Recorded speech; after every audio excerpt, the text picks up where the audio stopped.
ये एक रॉड है, मास एम है, लेंथ एल है, इसके लेफ्ट एंड पर इसको हिंज कर दिया गया, राइट एंड पर एक स्प्रिंग कनेक्टेड है, स्प्रिंग कांस्टेंट उसका के है। इन द स्टेट ऑफ इक्विलिब्रियम ये रॉड हॉरिजॉन्टल है और ये हिंज के अबाउट बगैर किसी फ्रिक्शन के घूम सकती है freely in a vertical plane. अब आपको बताना in the state of equilibrium spring में कंप्रेशन कितना है, और अगर इसको इक्विलिब्रियम की पोजीशन से थोड़ा सा घुमा के छोड़ दें तो इसका टाइम पीरियड क्या होगा।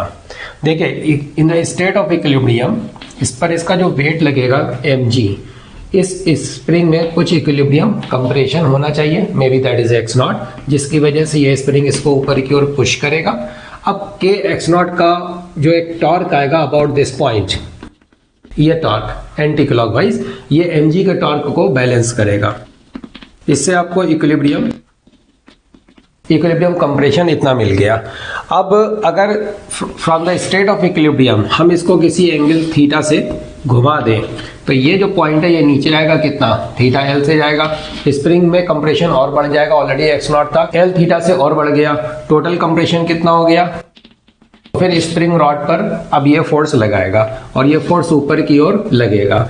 जो पहले के x नॉट था वो अब इतना बन गया, बाकी mg एज सच जैसा लग रहा है वैसे ही लग रहा है। तो इस फोर्स के बढ़ जाने की वजह से एंटी क्लॉकवाइज टॉर्क बढ़ जाएगा और mg का टॉर्क अभी भी उतना ही रहेगा। तो in the anti clockwise direction इस रॉड पर लगने वाला टोटल टॉर्क, यह है स्प्रिंग का force into distance l minus mg लग रहा है l/2 डिस्टेंस पर, ठीक है। तो ये टोटल टॉर्क हो गया और आप देख सकते हैं कि के एक्स नॉट इसको कैंसिल करेगा क्योंकि k x naught l that is equal to mg l/2।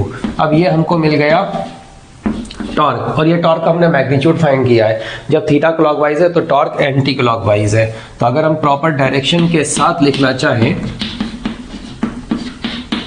ऐसे लिखेंगे, फिर आप रॉड के मोमेंट ऑफ इनर्शिया से इसको डिवाइड कर दो,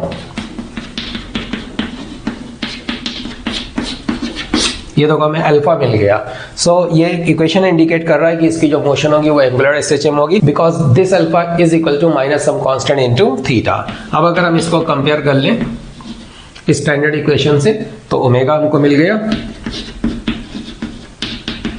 तो टाइम पीरियड बन जाएगा 2 पाई बाई ओमेगा, मतलब कि टाइम पीरियड आ रहा है 2 पाई i अपॉन KL स्क्वायर, ये बन जाएगा टाइम पीरियड।